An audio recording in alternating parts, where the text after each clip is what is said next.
They say that every town has its secret, hidden deep in the shadows and the whispers of its streets. Mine was no different. Nestled between the cliffs and the ocean, our quaint little town held a legend that sent shivers down the spine of anyone who dared to speak of it.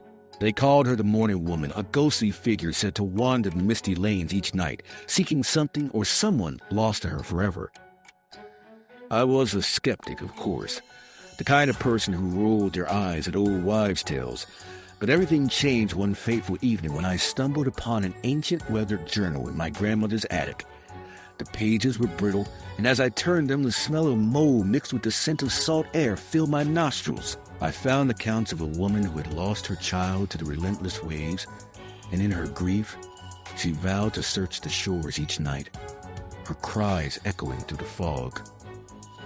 Driven by morbid curiosity, I decided to trace her path, following the faint trails etched into the sand. As the sun dipped below the horizon, an unsettling chill crept into the air. I was not alone. At first, I thought it was merely the wind, but a low, mournful wail pierced the silence. My heart raced as I turned to see a pale figure in a tattered dress, her hair whipping around her face like a tempest. She was searching, her haunting gaze fixated on the waves, as if pleading with them to return what she had lost.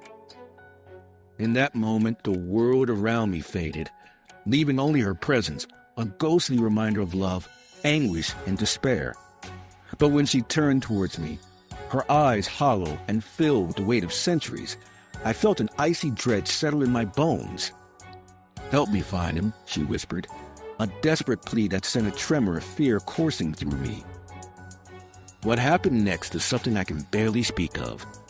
The ocean roared, and as I looked back at her, I could see the depths of her sorrow mirrored in the crashing waves. The Mourning Woman was no mere legend.